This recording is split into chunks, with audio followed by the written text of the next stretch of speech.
बानो है और नूर मोहम्मद है, ये दो खालाजाद है। इन दोनों ने 25 साल पहले पसंद की शादी की है।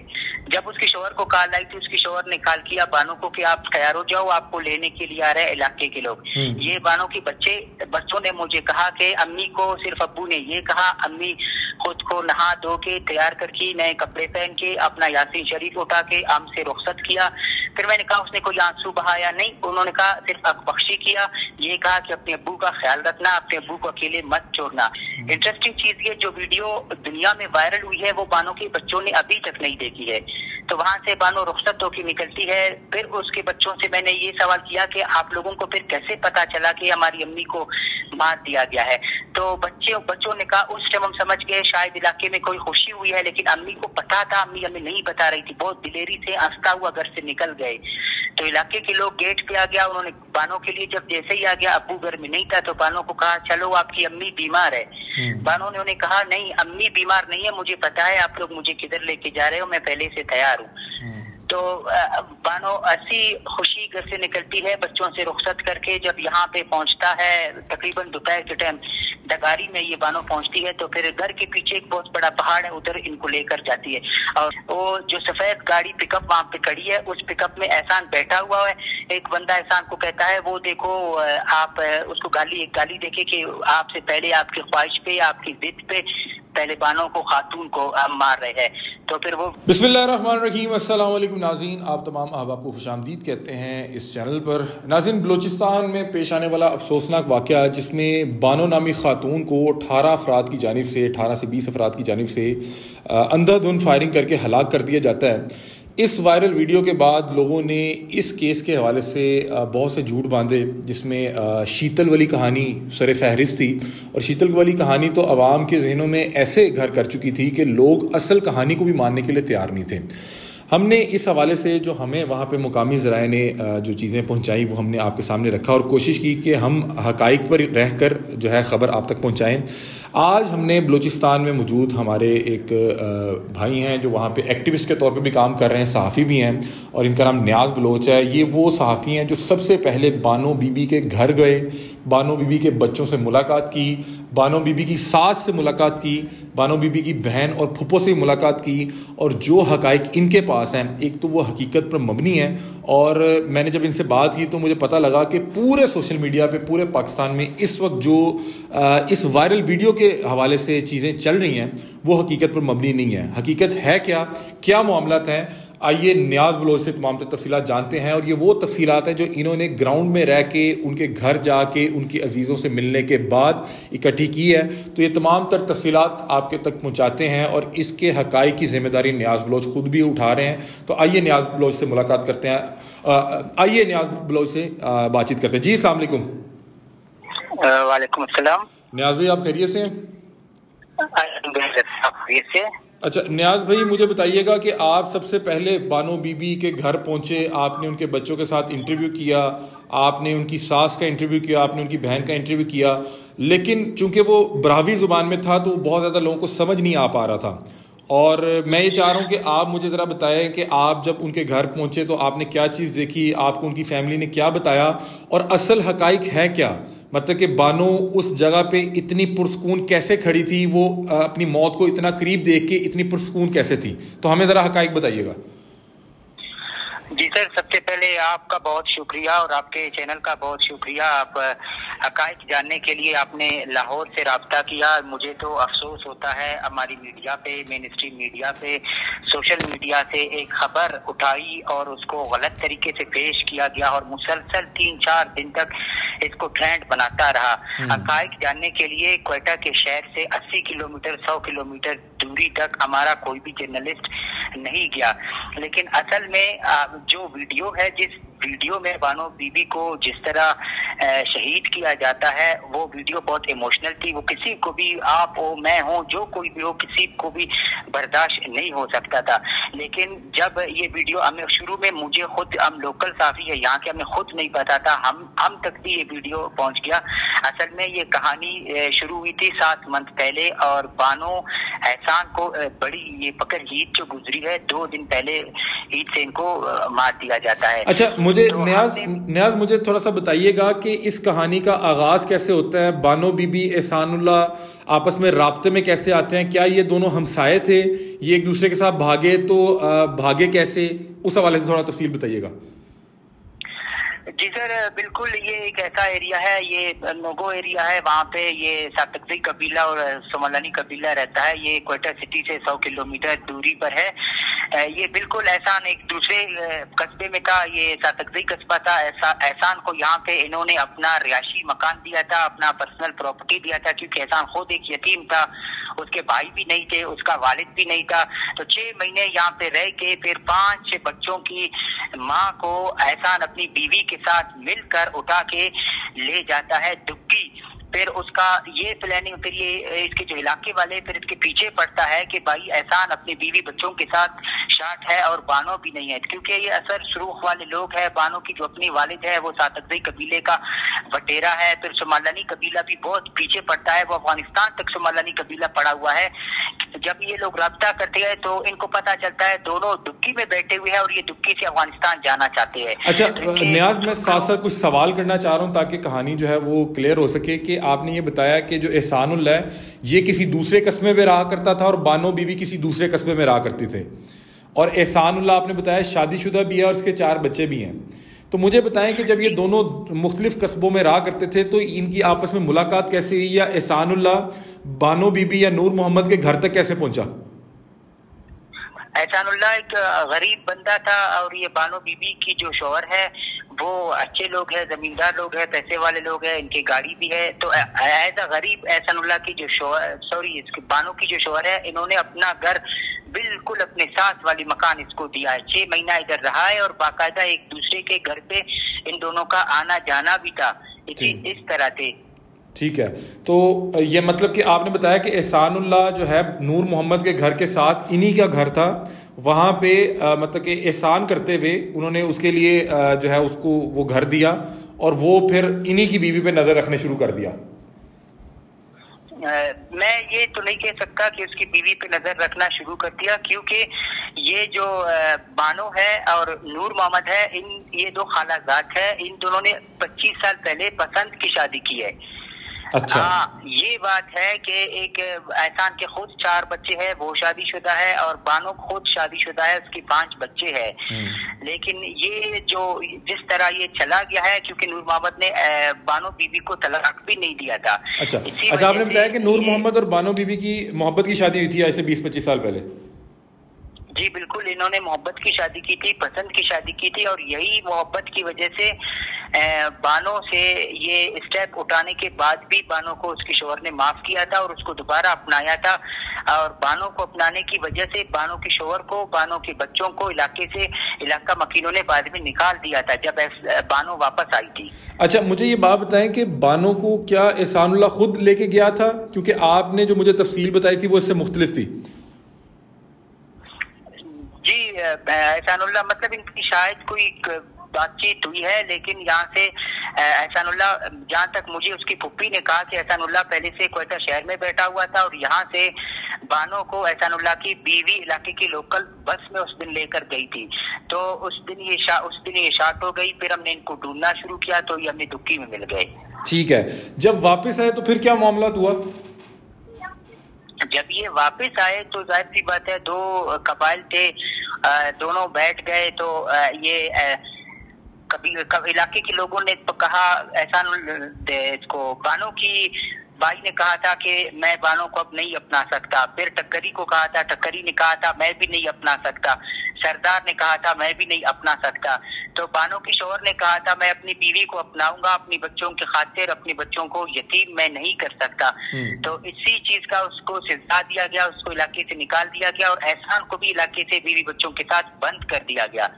फिर ये कुछ अरसे बाद 6 महीने के बाद एहसान दोबारा इलाके में आता है, इरादा करता है, इनको टिकटॉक बनाता है, धमकिया में नफरत अंगेज इसी तरह वो करता रहता है। इलाका मकीन इसको मना करते हैं, आप ऐसा नहीं करो, आपने इतनी बड़ी गलती की थी, आप पे ये इलाके के लोग आपको मार देंगे। तो एहसानुल्लाह ने कहा था कि बानो को जब उसके शौहर ने माफ किया है, उसको अपनाया है, अगर बानो को ये लोग नहीं मारते हैं तो मुझे नहीं ये लोग मार सकते हैं। तो उसने डिमांड की थी, अगर आप लोगों ने मारना है पहले बानो को मारो, मुझे क्यों आप लोग मारते हो। ठीक है। इसी वजह से फिर यही बातें फिर पता चला था बीबी बानो को, क्योंकि फिर इलाका जो कबीले के जो लोग हैं, कबीले के लोगों ने कहा था कि अगर एहसानुल्लाह कबीले में इस तरह कर रहा है, सबके इज्जत नफ्स को चैलेंज कर रहा है, तो आप लोग एहसानुल्लाह को मार दो। फिर ये ट्राइबल क्लैश की वजह से, ट्राइबल क्लैश से बचने के लिए कि अगर एहसानुल्लाह को मार दिया फिर लोग कहेंगे कि बानो को क्यों नहीं मारा, फिर ये एक दूसरे को दोनों कबीले मारते रहेंगे। और बुनियादी अगर बात की जाए फैमिली पे अगर हम आ जाए तो बानो बीबी ये 5 बहनें हैं, इनका इकलौता भाई है जलाद, इनकी दूसरी भी सौतेली माँ है, लेकिन उसके बच्चे 4 लड़के उससे है, 3 लड़कियां उससे है। लेकिन आखिर में मौका ऐसे क्रिएट होता है कि बानो को खुद एहसास होती है अब बात फैमिली की इज्जत पे आई है, अब अगर एहसान को कबीले के लोगों ने मारा तो बाद में मेरे भाई को भी मार देंगे, कसूर मेरा है, गलती मेरा है, मैंने गलती किया था। वो इंटेलेक्चुअल ब्रेव खातून थी, उसको बाद में खुद भी एहसास होती है कि अगर मैं अपनी गलती खुद पे नहीं लिया तो बीच में भाई चला जाएगा। अच्छा, उनसे ये था कि अगर ये सिर्फ एहसानुल्लाह को मारा जाता है तो कल को ये जलाल को मार देंगे, जो कि इनका इकलौता भाई था। जी हाँ बिल्कुल, कल को ये जलाल को मार देंगे। फिर बानो ने बानो की शौहर को भी ये बातें बताई थी। फिर बानो की शौहर ने बानो को पहले से मेंटली तौर पे रेडी किया था कि एहसानुल्लाह इस तरह कर रहा है, 2 कबीले को लड़वाने की कोशिश कर रहा है।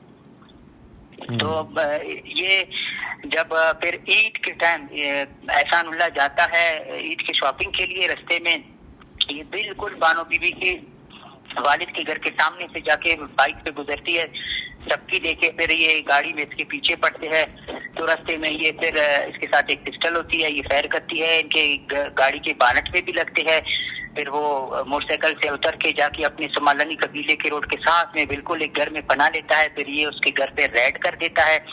तो उनको बताते हैं भाई इसका ये कसूर है, इसको अपने घर से निकाल दो। तो उसका कबीला उसको नहीं अपनाता है, उसको अपने घर से निकाल देता है और इसको उठा के बानो के शौहर को कॉल करते हैं। वो गड्ढा में बैठा हुआ था, ये डगारी में थे कि भाई हमने इसको पकड़ लिया है, एहसान को हम बानो के लिए आ रहे हैं। तो बानो ने अपने शौहर को और अपने घर को पैगाम भेजा था कि मैं किसी को अपना खूनी नहीं बना सकता, अपने शौहर को भी नहीं बना सकता, अपने बच्चों को, अपने भाई को, अपने किसी भी फैमिली मेंबर को मुझे आप लोग पिस्टल दे दे, मैं खुद को खुद मारूंगा। और ये शर्त उसने रखी थी, अगर आप लोगों ने मुझे मारना है फिर पत्थर से या कुल्हाड़ियों से नहीं मारना, क्योंकि उसको शरअ का पता था, जो कुरान में कहते हैं वो चीज पता था। उसको खुद एहसास हुई थी अपनी गलती, और खुद को दुनिया में पाक करने के लिए, 2 कबीलों को ट्राइबल क्लैश से बचाने के लिए और अपने इकलौता भाई को बचाने के लिए, अपने घर की इज्जत को बचाने के लिए वो खुद मजबूर हुई थी इसलिए स्टेप लेने के लिए।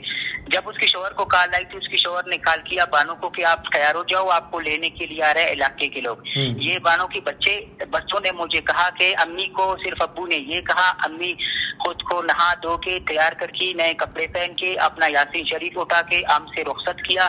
फिर मैंने कहा उसने कोई आंसू बहाया नहीं, उन्होंने कहा सिर्फ अकबख्शी किया, ये कहा कि अपने अब्बू का ख्याल रखना, अपने अब्बू को अकेले मत छोड़ना। और यहाँ पे मैं एक बात ऐड करूंगा कि मैंने जिंदगी में बहुत बच्चे देखे, मैं पूरे पाकिस्तान पे रहा हूँ, लेकिन इतने ब्रेव, इतने बहादुर बच्चे मैंने अपनी जिंदगी में नहीं देखी जो बहनों की थी। इंटरेस्टिंग चीज ये, जो वीडियो दुनिया में वायरल हुई है वो बानो के बच्चों ने अभी तक नहीं देखी है। तो वहां से बानो रुखसत होकर निकलती है। फिर उसके बच्चों से मैंने ये सवाल किया कि आप लोगों को फिर कैसे पता चला कि हमारी अम्मी को मार दिया गया है। तो बच्चों ने कहा उस टाइम हम समझ गए शायद इलाके में कोई खुशी हुई है, लेकिन अम्मी को पता था, अम्मी हमें नहीं बता रही थी, बहुत दिलेरी से हंसता हुआ घर से निकल गए। तो इलाके के लोग गेट पे आ गया, उन्होंने बानो के लिए जब जैसे ही आ गया, अब्बू घर में नहीं था, तो बानो को कहा चलो आपकी अम्मी बीमार है। बानो ने उन्हें कहा नहीं अम्मी बीमार नहीं है, मुझे पता है आप लोग मुझे किधर लेके जा रहे हो, मैं पहले से तैयार हूँ। तो बानो ऐसी खुशी घर से निकलती है बच्चों से रुखसत करके। जब यहाँ पे पहुंचता है तकरीबन दोपहर के टाइम डगारी में ये बानो पहुंचती है, तो फिर घर के पीछे एक बहुत बड़ा पहाड़ है, उधर इनको लेकर जाती है। और लास्ट टाइम भी बानो यासीन शरीफ इसलिए अपने साथ उठाई हुई है क्योंकि अगर जब इन्होंने मुझे पत्थरों से या कुल्हाड़ियों से मारा तो मैं इनको यासीन शरीफ का वास्ता दूंगा। तभी ऐसे उन्होंने वहां पे वो कहती है, क्योंकि डिमांड ये पहले से इसने रखा था, अपने भाई को भी पैगाम भेजा था अपने शोहर के जरिए, अपने इसकी शोहर ने भी इलाका वालों को कहा था मेरी बीवी को गोलियों से मारना, पत्थरों से, कुल्हाड़ियों से नहीं मारना। तो इसे यही वजह से बानो कहती है कि गोलियों से मारना है। और वो जो सफेद गाड़ी पिकअप वहां पे खड़ी है, उस पिकअप में एहसान बैठा हुआ है। एक बंदा एहसान को कहता है वो देखो आप उसको एक गाली देके कि आपसे पहले आपकी ख्वाहिश पे, आपकी जिद पे पहले बानो को, खातून को मार रहे हैं।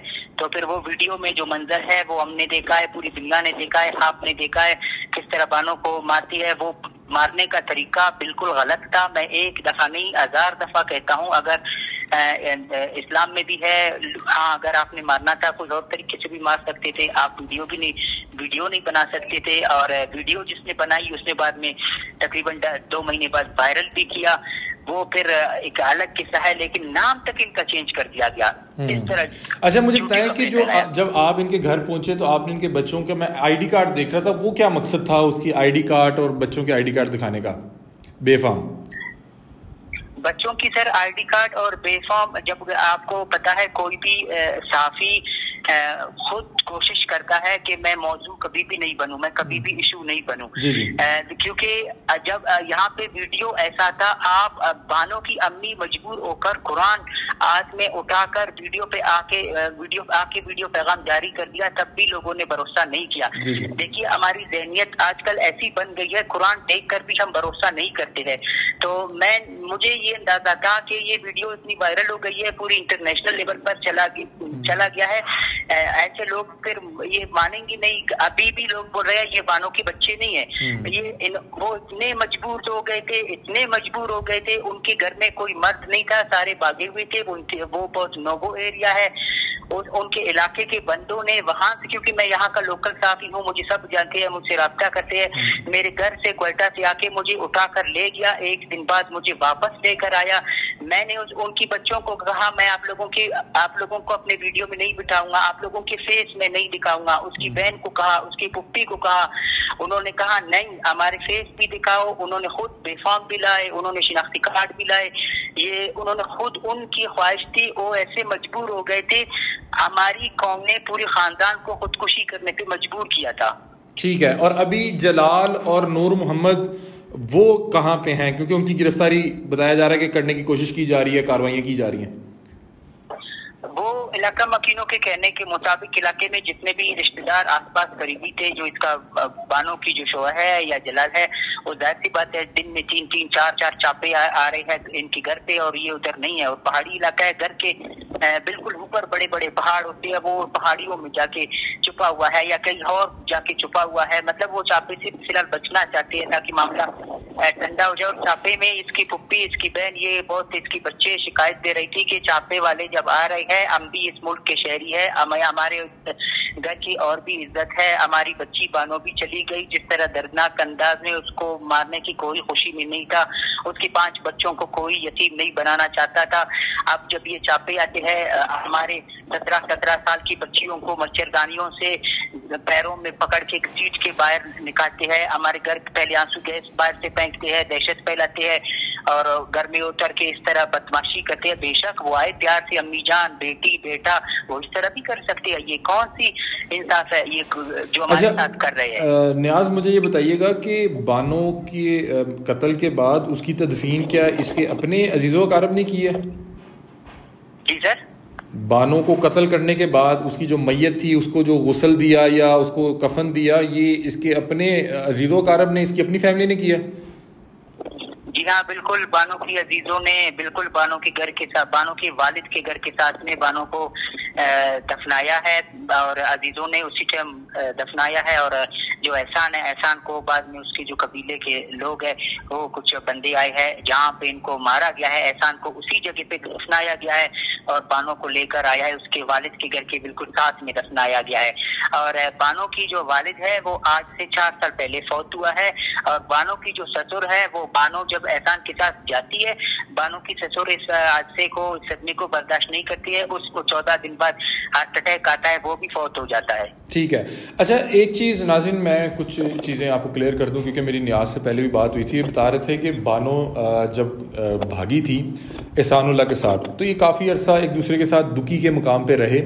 फिर जो सामलानी कबीले के कोई बुज़ुर्ग थे, वहाँ के एक मुअल्लिम थे, उनके थ्रू एहसान से रब्ता किया जाता है। उससे कहा जाता है कि अगर तुम बॉर्डर पार भी कर जाओगे तब भी तुम्हें जो है मसाइल का सामना करना पड़ेगा, तुम बेहतर है कि ये बानो बीबी को घर वापस भेज दो। अब एहसानुल्लाह बानो बीबी को एक लोकल बस में बिठा के घर वापस भेज देता है और वहाँ पे पहले पूरा कबीला इकट्ठा होता है। वहाँ पे उसके भाई कहते हैं क्योंकि ये निकाह के बावजूद किसी गैर मर्द के साथ गई थी तो मैं इसको अपने यहाँ कबूल नहीं करूँगा। वहाँ पे जो वहाँ के जो सरदार थे उनकी जानिब से भी इसी तरह की बात की जाती है। जो बानो के शौहर थे नूर मोहम्मद, वो अपने बच्चों की खातिर बानो को माफ़ करते हैं और अपना लेते हैं। और बानो बीबी को अपनाने पर नूर मोहम्मद और बानो और उनके बच्चों को इलाका बदर कर दिया जाता है। अब इस पूरे मामले को तकरीबन 6 माह गुजर चुके थे। बानो बीबी अपने शौहर और बच्चों के साथ कोयटा में ज़िंदगी बसर कर रही थी और दूसरी तरफ ये जो एहसानुल्लाह था ये भी इलाका बदर था और ये जो है मरवट के मुकाम पे गालबन अपने बीवी बच्चों के साथ रह रहा था। सब लोग सब कुछ भूल चुके थे। लेकिन 6 माह बाद जब ये दोबारा से उसी गलियों में आना शुरू करता है, वहाँ पे आके जो है नौसरबाजी शुरू करता है और वहाँ पे आके बदमाशी और धौंस दिखाता है, और फिर इसको जब पकड़ा जाता है तो ये कबायली दुश्मनी से बचने के लिए ये शर्त रखता है कि साथ उसको भी कत्ल किया जाए, वरना अगर ये सिर्फ मुझे मारेंगे तो कत्ल के बदले जब कत्ल किया जाएगा तो उसमें जो बानो का इकलौता भाई था जलाल, खदशा था कि ये सामलानी कबीला उसको कत्ल ना कर दे।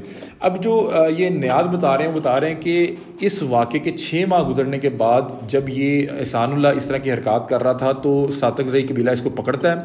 फिर उसके बाद बानो के शोहर को कॉल की जाती है कि अब हम बानो को भी लेने आ रहे हैं, हमने इसको भी मार देना है और साथ बानो को भी मार देना है ताकि किसी किस्म की कोई कशीदगी ना फैले।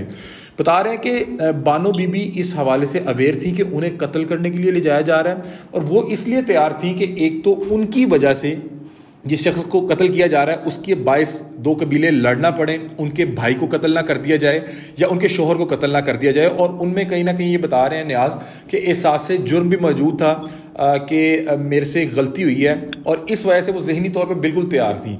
ये बता रहे हैं कि जब अहले इलाका उन्हें उनके घर से लेने गए तो वो अपने बच्चों से मिली, नहा धो के गुस्ल करके नए कपड़े पहने, यासीन पकड़ी, अपने बच्चों को ये बता के आए कि अपने वालिद का ख्याल रखना। उस वक्त नूर मोहम्मद बहरहाल घर में मौजूद नहीं थे, और उसके बाद बड़ी पुरसकून होके इलाके के लोगों के साथ गई और वहाँ पर वो इस चीज़ को याद करवा रही थी कि मुझे गोली से मारने का हुक्म है, मुझे पत्थरों से या कुल्हाड़ियों से मत मारा जाए। और बता रहे कि जिस वक्त बानो बीबी को कत्ल किया गया उस वक्त एहसानुल्लाह वहीं पे एक गाड़ी में मौजूद था। पहले बानो बीबी को कत्ल किया गया, वो बड़े पुरसकून अंदाज में उन्होंने अपनी मौत को गले लगाया और उसके बाद एहसानुल्लाह को मौत के घाट उतारा गया। और बता रहे हैं कि बानो बीबी को कत्ल करने के बाद उनके अपनी फैमिली ने उनका जो ये गुस्ल और ये कफन दफन किया। तो ये तमाम तर तफसीलात थी। और वो बता रहे हैं कि छोटे बच्चे को नहीं पता था, कुछ बच्चे बता रहे थे कि वो हज पे चले गई हैं, कुछ बच्चों को पता था कि वालदा जो हैं वो इंतकाल कर गई हैं। लेकिन एक बड़ी अहम बात बताई कि ये जो वीडियो पूरे पाकिस्तान ने देखी, उन्होंने कहा कि कोयटा में चूँकि इंटरनेट बहुत ज़्यादा मौजूद नहीं है तो उनके अपने बच्चों ने ये वीडियो नहीं देखी, और अल्लाह करे कि वो ये वीडियो ना देख सकें क्योंकि वो वीडियो बहुत दर्दनाक है। उसकी तकलीफ मुझ समेत पूरे पाकिस्तान ने महसूस की। ये वो तमाम तर तफसीलात थी जो नियाज ने हमें बताई, और ये बता रहे थे कि ये जो बानो बीबी का नूर मोहम्मद से निकाह था, ये पसंद की शादी थी जो उन्होंने आज से 20-22 साल पहले की, और चूंकि ये खालाजाद थे तो इस वजह से इनकी शादी में कोई ख़ास रुकावट नहीं आई। बहरहाल वो जो एहसानुल्लाह था वो एक एहसान फरमोश आदमी था, उसको जो है बताया जा रहा है कि नूर मोहम्मद की जानिब से अपने घर के बिल्कुल बगल में एक घर दिया गया था, क्योंकि ये बहुत ज़्यादा कोई अमीर नहीं था, यतीम भी था, तो वहाँ पर ये अपनी बीवी बच्चों के साथ रहता था। 6 माह वहाँ रहने के बाद इसकी जो है बानो बीबी से कोई कुर्बतें भरी, और बानो बीबी को इसने अपनी बीवी की मदद से उसके घर से भगाया। और बाद में जब इसके लिए इलाका तंग होता गया और इसके इलाके के इसके कबाइल के लोगों ने कहा कि तुम्हारे लिए अगर तुम दूसरे मुल्क फरार भी होगे तो ज़मीन तंग कर दी जाएगी, तो इसने डर के बानो बीबी को वापस भेज दिया।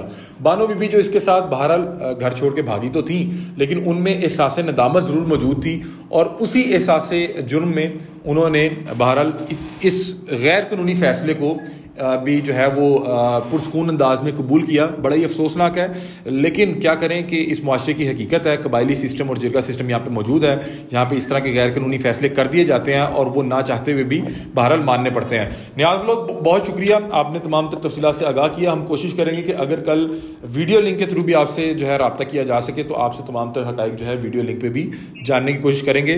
बहुत शुक्रिया। ये बता रहे हैं कि जो मैंने वहाँ पे उनके ID कार्ड्स और बे फॉर्म दिखाए, क्योंकि उस वजह से इन पर तनकीद भी की जा रही है। उन्होंने बताया कि उसकी वजह ये थी क्योंकि लोग जो है शीतल वाली जो कहानी है उसके साथ इस तरह जो है वो जुड़ चुके थे कि लोगों को लग रहा था कि जो बानो बीबी और ये वाली कहानी है शायद झूठी है। तो उन्होंने कहा कि ID कार्ड्स और बेफॉर्म दिखाने की वजह ये थी कि मैं लोगों को दिखा सकूं कि ये वाकयातन बानो के ही बच्चे हैं, ये बानो का घर है, ये उसी की सास और उसी की बहन है। तो ये वो तमाम तफसीलात थी जो नियाज़ बलोच ने वहाँ पे मुकामी सहाफ़ी के तौर पे इकट्ठी की, उसके घर में जाके उनके बच्चों से मिल के, उनकी फैमिली के दीगर अहबाब से मिल के ये तमाम तफसीलात इकट्ठी की। और बता रहे कि मैंने जितने मुख्तलिफ लोगों से बातचीत की तमाम के बाद तफसील तकरीबन मिलती जुलती थी। मतलब कि उसकी बहन से पूछा, उसकी सास से पूछा, उसके बच्चों से पूछा। ये बता रहे बहुत से अहले इलाका से भी बातचीत हुई, वो खौफ की फ़िज़ा के बायस जो है वो कैमरे के सामने आने पर तैयार नहीं थे। और ये बता रहे हैं कि जो इंटरव्यू किया गया ये बानो बीबी के अपनी फैमिली की मर्जी और ख्वाहिश पे किया गया। वो इनको इनके घर से लेकर गए, वहाँ पे एक दिन बाद वापस आके छोड़ा और इन्होंने बताया कि मैंने उन्हें कहा कि आप अपने बच्चों की अपनी शक्लें भले ना दिखाएं। उन्होंने कहा नहीं, तुम हमारी शक्लों के साथ हमारा ये बयान रिकॉर्ड करवाओ। और उन्होंने बताया कि जिस अंदाज में हमारे घर जो है रेड की जा रही है उससे बानो के जो घर वाले हैं वो बहरहाल बड़े परेशान हैं। नूर मोहम्मद, जलाल और दीगर इलाके के लोग जो इस वाक़े में मुलव्वस थे, उन्होंने बताया कि वो अपने घरों से भागे हुए हैं और उनकी गिरफ्तारी के लिए पुलिस अभी कार्रवाई कर रही है। ये वो तमाम तफसीलात थी जो इस वाक़े के हवाले से क्रेडिबल इंफॉर्मेशन है और जो मुकामी सहाफ़ी ने अपनी तहकीकात करके ग्राउंड रियलिटी आपके सामने रखी। आप इस हवाले से क्या राय रखते हैं, अपनी राय से में आगाह कीजिएगा। तब तक के लिए अपने मेज़बान अली अब्दा को दीजिए इजाज़त। अल्लाह हाफ़िज़।